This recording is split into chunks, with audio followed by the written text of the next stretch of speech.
Hello, and welcome to the Parthenon podcast. I'm your host, as always, Joe. And I'm Meg. And today we have the band Homesick, Huntington-based, and most everyone knows each other, like, traditionally from school and, like, around the Huntington-based music scene. So I'd like for you guys to introduce yourselves in whatever order you want to introduce yourselves. All right, I guess I'll start. I'm Blake. My name is Veronica, play guitar. I'm Ben, and I do the vocals. I guess I do the drums. Oh, Sorry. yeah. Okay. I didn't know we were doing that. So how long have you guys been a band? 2015 summer. Yeah, we started summer 2015, played our first show December 30th, 2015. And Veronica joined January, the next month. Yep. Nice. So about 4 years almost. Yeah. So I guess like one of the main things right now is how have you seen yourself change over the past years that you've been a band together? We've had like 4 different bassists. But also I think our musical like style has changed over time for the better. I think we like ourselves more now, which is always a good sign. Yeah. For people that don't know, what kind of music do you guys do? It's a weird thing, kind of like, I don't know, post-emo-y, spoken word, rock, kind of. Melodic rock, I don't know. Yeah. Yeah. It's like the hardest question to answer. Melodic rock. The one we've struggled with Yeah, since the we most. started. It goes this badly every time. Yeah. Yeah, literally. So back you said melodic rock. What are some like inspirations that you find yourself finding in other music, maybe other bands? Trap. Trap, really? Not really, no. Go ahead. I feel like ones we personally get compared to would be like Law Dispute, Touche Amore, Balance and Composure, Hotel Books. You're waiting for that one, weren't you? Yeah. Yeah, that's it, people like that. Oh, okay. I myself am not super familiar. Would you say like the sound is similar in regards to maybe a lot of the guitar and just the vocals themselves and it kind of like that melodic sound? Yeah, and also a lot of spoken word aspects are in those bands, and Ben does all that stuff, so. And a lot of screams. A lot of screams. Mm-hmm. Pretty good. And you're He's emotional. So your most recent like I guess EP release, full release, was it technically like an EP? It was a full length. So it was an LP? Yeah. And that was Dead Reflections, right? Yeah. And that came out last year, was it? Or shoot, was it? I can't. 27? Was that 20? 20? It was October 2018. I can't remember. I mean, It's been a we long should time. Yeah. at least, but It's felt like a while. yeah, And through the pipeline, I've heard that you guys are recording some new stuff, Yeah. right? I've got some things in the works, slowly, Okay. But very surely. slowly, but it's coming together. What should people expect from what you're making for the new stuff? I'd say a little more energy Okay. than our previous stuff, a little more upbeat, kinda. You You can dance around to it more. dance around? Yeah. I mean, but Dancing. Jumping It's a good music? one. Yeah, it's pretty jumpy. So you guys said you did some spoken word, and do you guys kind of collaborate together to write your songs, or do you just one person write them? How's that work? Musically, I feel like either we all just have like, it's like someone brings in like a piece of something they wrote and then we just add on, or we kind of just jam. So, and then like lyrics, it's usually just like them two. But usually like mainly Ben, but Veronica helps too. So. Yeah, it's musically a lot of collaborative efforts. Yeah. I'm just bringing in ideas and stuff. So I guess where you were talking formally, where the structure has changed several times, maybe with like different bassists, and I know Seaver, the guitarist now, kind of took over. Did he implement more of his melodic style now that you have two, I guess, melody guitars intertwined together instead of maybe just like, I know originally you're playing rhythm and then singing at the same time, but now it's kind of, now that you're singing, you're able to have like maybe 2 lead guitars. Yeah, it makes it easier on Ben and me, I think, having another guitarist. And as far as writing goes, Seaver's an insane guitarist and can write and just riff all day. Yeah. And he's added a lot of like technical aspects to our guitar playing that I feel like was not in it before. And yeah, glad to have him. So ideally, how would you like to see your band grow, or you want to add more people or keep it consistent? God, add more people. What do you want to do? It's hard enough to get us all wrangled together Yeah. for a practice every once in a while. I'd probably say just continue writing and growing as friends in a band and keep developing musically and just mostly just growth-wise in those ways. I mean, just keep writing stuff that was better than the last and just keep... Stuff that we like, yeah. See, like I'm like musically handicapped, so I can't do anything musical. So how do you go about like finding people that you mesh well with, who have the same interests and the same style? How'd you all find each other? Well, Yeah. kind of, yeah, just mutual. Me Yeah. and Blake started the band in high school, and we moved all our stuff to our space and started jamming together, and For like 8 hours, like 5 days a week. yeah, into the That was a wee lot. hours of the morning every night, and added some more people into the band from school, and then things kind of sifted, and I met Veronica through a friend from work that I'd never met her before. He's just told me she's great, you guys will love her. I feel like the musical interests are very similar, and so she came down and kind of jammed with us, and it was just We're like, wow. we're just like, yeah, please join our band. Yeah. Yeah, There were 3 songs I had to learn. Yeah. And they were, learned them perfectly. yeah. It was awesome. So I guess that question: how long have you guys been playing music in terms of individually, like involved in music? I've been playing for like 16 years now. Oh, okay. Guitar, yeah. Did you have a teacher? No, I didn't. I actually just like my dad and my brother had a guitar, and I would just look up tabs online and learn like power chord songs and just grew from there. So Yeah, that's the plan right there. See, I could never do that. Like my best friend literally. Bad attitude. Come on. Yeah, I mean, my best friend literally got me a guitar for Christmas and was like, "Put the work in, do it." And I look at it, I'm just like, "That's a good conversation piece there in my living room," but that's about it. I don't think I could do it now, honestly. But like when you're 12 and you find a hobby, Got a lot you of get, time. Yeah. Yeah. you get invested. So I mean, that's the good thing about the internet is you can like, if you're willing to like put in the time and stuff, you can pick up almost any skill. Yeah. And that's how it was with me. Like when I was, I was probably pretty old when I first started playing guitar. I was probably 18, and I did the same thing, like power chord stuff. And it was like, how do I play this? Blink 182 song? I learned a lot of Green Day songs. I could still probably play most Green Day songs front to back. I mean, it's pretty helpful that you can just kind of find all those resources. And there are videos now. Back in my day, we didn't even have YouTube really. So Oh yeah. I'm an old lady. Yeah, I guess like you said, 16 years. Yeah, Yeah. that makes Yeah. sense. Long time. All right. I guess I've been playing guitar like on and off, I guess, like all my life. And then basically drums. Learned how to play drums like through Rock Band. Oh yeah. Me too. So you can like visually see it and like hear it at the same time. So it kind of just helps. And then I just started playing for like my grandfather's church when I was like 10. And then joined a band, I guess. That's about it. Did you Started play a church band. music? Huh? Did you ever play church music? Yeah. Did you like it? No. It was bad. Did you want the church music to be part of Homesick I mean, why not? Some like gospel? choir. Oh, that'd be kind of cool. Yeah. Gospel Yeah. metal? Ooh. But only like from your No. lyrical perspective. Yeah, I yeah. guess They'd that's have fair. to follow the Bernardo. Sure. Yeah. Yeah.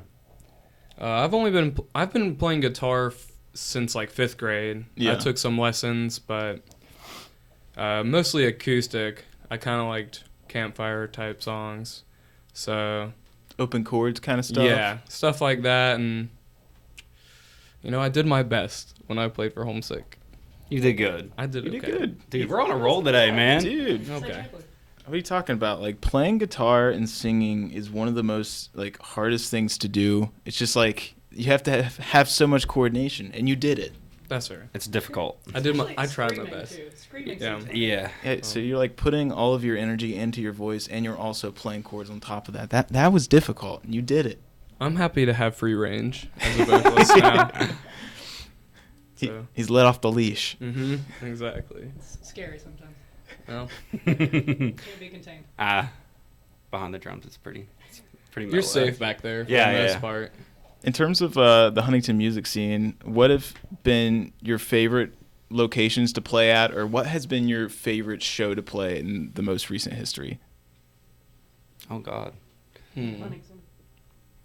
Or Huntington. it could be outside Huntington too, but Where else do you play?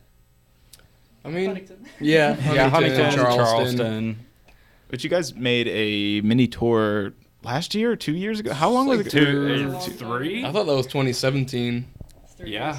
Was Wow. it 3 years? Oh it was my a, gosh! It was a mini little tour a long time ago, but we went up to Michigan and played in Ohio, and then went to Morgantown just in a couple days. But Morgantown was the best show. yeah, for sure. Just kidding. Don't go to Morgantown. So it wasn't a good show. No, it was awful. Oh, okay. But yeah. Just that we show. had a lot of technical difficulties on tour, but we had a lot of fun and played a couple cool shows with some really cool people that put us up, and I mean, it was a lot of fun. It was awesome to get out there and just go play for people that have never heard of us and stuff, and we got to see bands that we like never heard of at all or would have remotely. heard of. Yeah. Had we not gone. Right. It's good. What about Huntington? What are some like? I know you guys play at V Club a whole lot. I guess the Woods. Have you played there? Yeah, You guys have played at the we Woods. played at the right? Woods a couple of months ago. I like the Woods a lot. It was nice. The Has- food is fantastic. I'll just say one of my favorite shows was the first show at the Marigold. We played the very first show when they opened, Oh, Yeah. which was a lot of fun. And I wish I could remember who we played with right off the bat. oh, was it? Wax. I was Straw? there. Yeah, Was it yeah. Wax Straw? Probably Routine Days. I don't think Routine Days was there the first time. There was a band from like Canada. Oh, Infant Island? Was it them? Yeah. Infant Island? Yes. Yeah. Was that the one No, I went that was to? Virginia. They were from Virginia, I but don't Rarity. Yeah. was from Canada. But that was at That was Press not- Club, wasn't it? No, that wasn't No. Marigold. God, Press sorry, Club we was played too not many around. shows. I don't know. Yeah. A lot of Huntington shows. Yeah, but Marigold's a great place. Yeah, So is we V love Club. Huntington. The Woods, they're all good. I'll Yeah. play at any of them any day. So, you actually have two other members. One of them is my roommate Charles. You guys live together? I Yeah, do know we that do. one. You know that? Oh, cute. You didn't know that? I Dang. knew you guys were good friends, but Yeah. Charles and I live together. The other one is Seaver, who is he a longtime friend of you guys' too, or how did you guys meet How him? did we even meet? Steve? he's in like 5 other bands. He's just, well, Yeah. he's the most proficient. Like happened all at once prolific too. guitarist. Yeah, he's in Youth, and he's in Massing. Probably some other bands that I can't think of. Some bands in the making. Even. Yeah. He's just in bands that don't even exist yet. Yeah. And he loves just playing all types of music. So I don't remember how he got involved, honestly. Was it? He's like, did you guys even recruit him? Started I think so. I Just think. jamming looking for together? Another guitarist. Oh wait, it was okay. So I was like in another like project, and we were trying to get it going, and then it was me and CJ from Youth, and then Seaver, and we were all in that band playing guitar, and then it didn't happen, and then me and Steve just started playing like games and stuff, and then just hanging out and whatever, and he started getting more involved, coming out and doing stuff in the music scene, and then we're just like, hey, you want to be in our band? Kind of happened. Yeah, pretty much. He kind of auditioned too. He just came and jammed out. Yeah, we're just like, let's see if it works, and Yeah. it did the first time, so we're like, sure, Yeah. that's it. Works out. Yeah. So I guess I'm trying to think of anything else that I need to know about Homesick. What is I guess where does the name come from? Yeah, Ben, you might. Looks like Well, you have to answer that one. Okay, well, me and Blake were sitting in class one day, goofing off. We got to tell And- them about the chant that our school did at the basketball games. I feel like that would give like some Go ahead. context. Oh, okay. Give a All right, so- pretext. At like basketball games, our school would. Where'd you? This is high school. Yeah. Calvary Baptist Academy. Okay. And so we would chant this Day to Remember song. Was it called Homesick, or was that the album? That was the album. Okay. Well, we had this chant that we did off of that album that like everyone in the bleachers did. And then from that we were like, oh, that'd be cool if we... Well, I have... That's how I remember All right. it. I might not remember it That's correctly. fair. We were talking about naming the band, and it was something like that was like a song name, and I was like, dude, we should name it this. And you're like, no, that'd be like naming our band Homesick from A Day to Remember. And they were like, I was like, oh, I guess you're right. He's like, I kind of like that, though. Yeah. I was like, okay, yeah, me too. What? Our name is Basement Walls, right? Yeah, basement Before walls. that, it was 888 because we looked on the microwave and it literally just was 8. It said 888. It was a sign. That sucked. Yeah, it did. Well, It was a sign nonetheless. Yeah. That's fair. Any others? Any others that were before or? I think it was those two before Homesick, really. Yeah. Are you gonna keep it Homesick?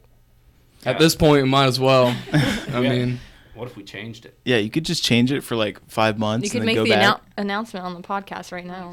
yeah, you're right. What do Blake, you go guys want ahead. to change it to? It's What's up with 888. it? Back to 888. No, we gotta have something all new. Someone go look at the microwave. Yeah, right. Oh well. There's one in the other room. Well, this is in wrapping up the interview segment. What should your fans look forward to in terms of new releases or maybe upcoming shows? What do you got going on?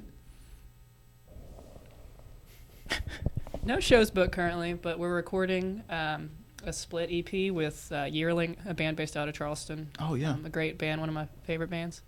And so we're very excited to hear what they have to put on it. And then we're excited to hear what songs we've been playing for a year sound like on a recording. So Yep. Should sound pretty good. Sound Hopefully. all crisp and clean and finally. mastered. I think it should. I'm excited. I'm ready. It's got lots of energy. We'll probably play like a split release somewhere with them. Yeah. In theory. And I want everyone to bring beer and energy, and it's going to be a good time. You hear it right here. You better bring your own beer and energy.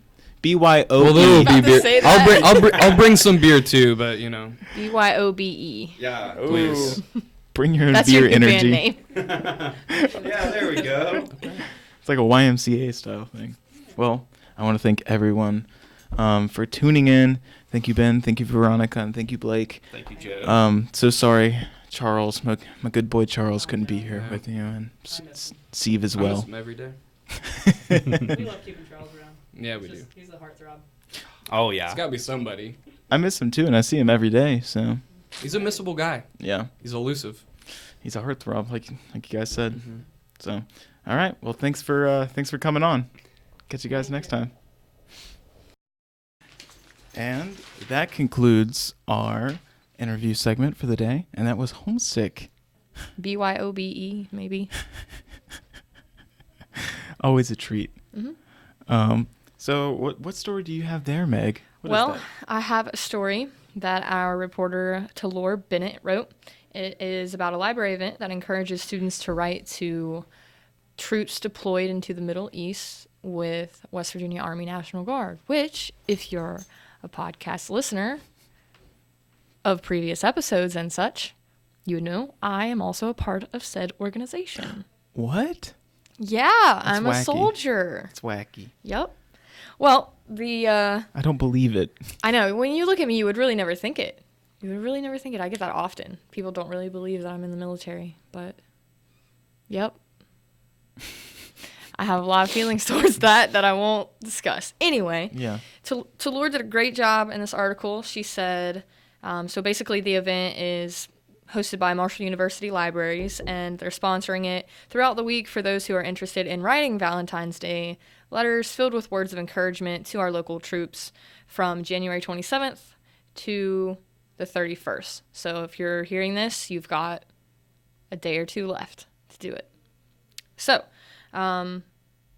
it's important, again, one person that was interviewed for the story is a lady that I actually know that works in special collections. Her name is Lori Thompson, and she is actually a veteran. She used to be in the National Guard in West Virginia, and her wife is actually deployed with this unit that they are sending the cards to. Oh, shoot. So when the family readiness people reached out to, the families of the people who are deployed, Lori was one of the people they reached out to, and she thought it would be a great way to get Marshall students involved and send some love, some Marshall and herd love over to our troops deployed. And actually her wife is also a Marshall employee, so she knows that when her wife gets a card from maybe a Marshall student, it'll be extra special. Yeah.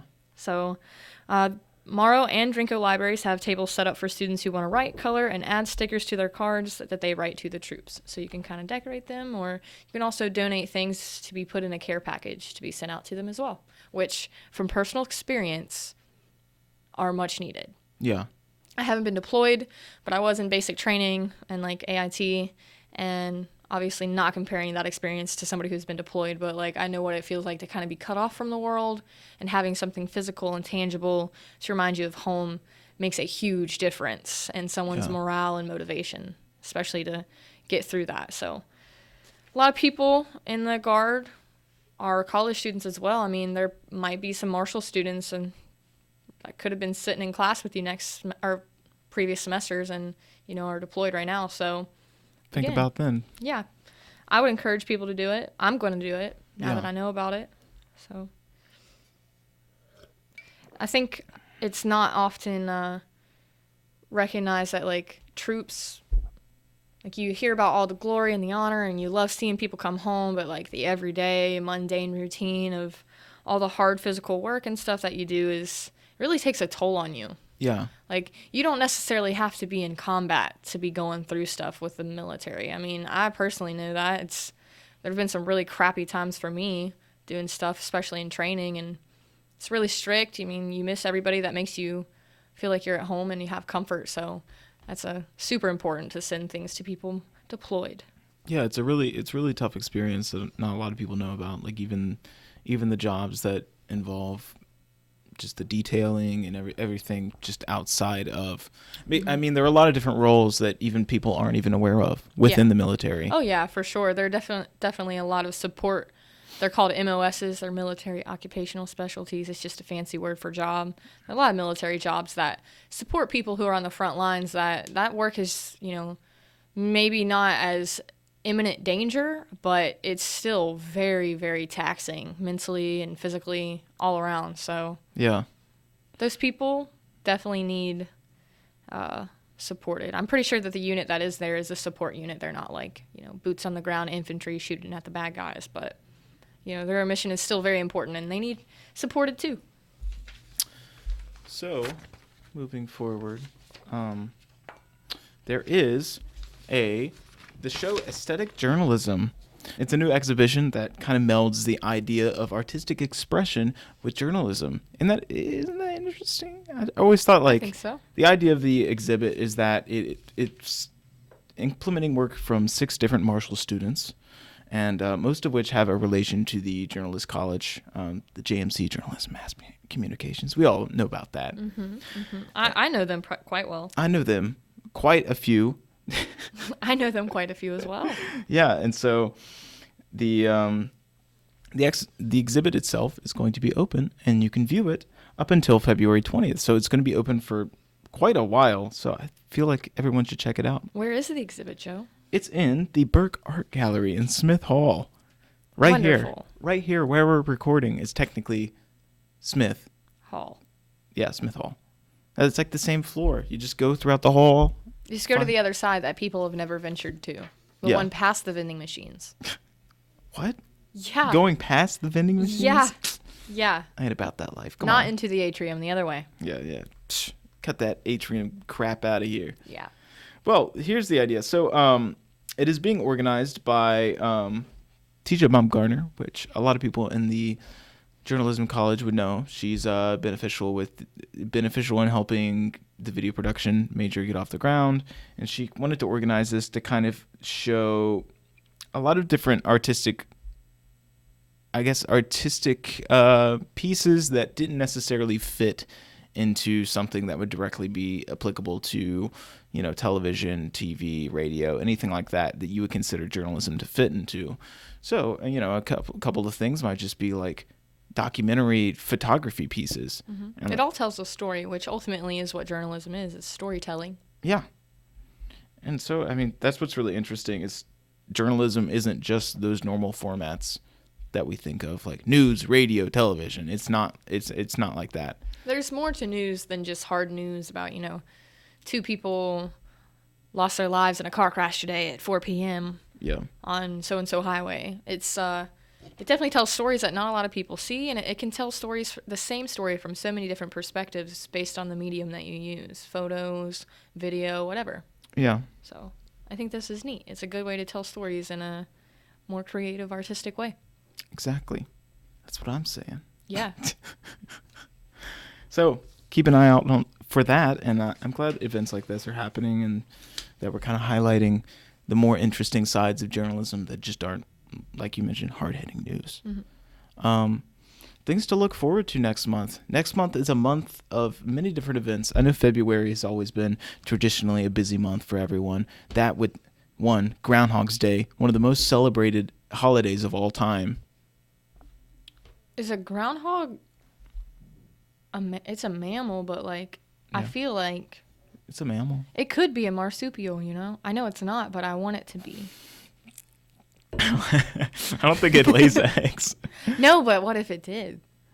Wait, so marsupials are mammals who lay eggs and have pouches? Is that what it is? I just know they have pouches. I don't know if they lay eggs. What are Platypus? are the only platypi Yes. are the only mammals that lay eggs? I think so. Okay.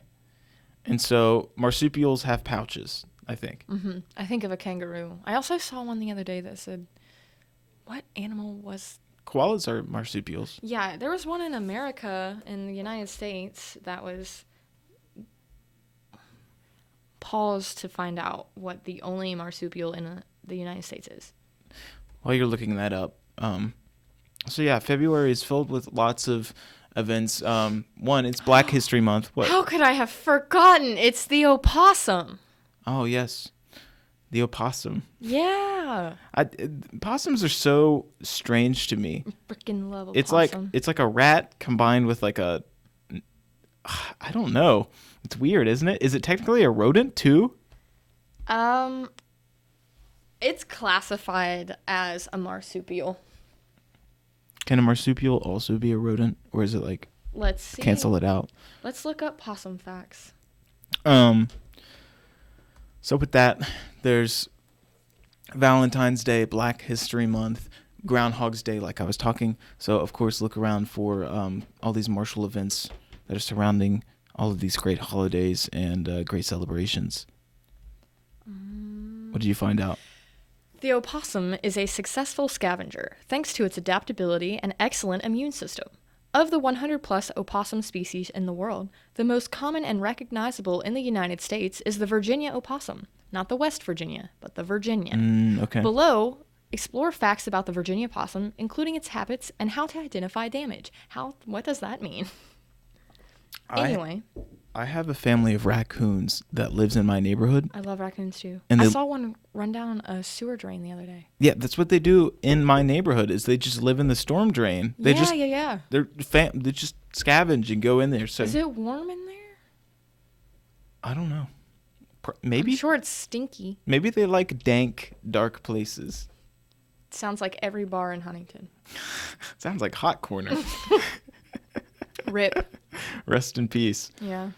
Oh man, what's funny is there's a story on underage drinking, and it just makes you think of Hot Corner. Can this week's episode be called the Virginia Possum? Yes. Okay. I'll do that for you. Thank you. Some more possum facts actually I've found are that due to an opossum's low body temperature and successful immune system, it's very rare that one can carry rabies. That's good. Yeah. No, it's rare that they have the rabies. I think I heard that somewhere else that they're like almost impervious, pretty much. It's just very hard for them to get it. I don't know where else I heard that. I know it's a common misconception. It's like, hey, don't touch the possums. You're going to get rabies. Right. But I think they're just viewed as kind of, because they're scavengers maybe, they're viewed as, I don't know, like mangy or I don't know. I think it's their rat tail that makes them scary. I think that because they also scavenge, they're often like compared to raccoons, which do often have rabies. Okay. Yeah. Basically, well, thank you all for coming today and listening to this beautiful podcast with Homesick and with us talking about the news afterwards. Mm-hmm. We'll catch you guys next week. I care about you. We care about you. I'm Joe. I'm Meg. Catch you later. Love you guys.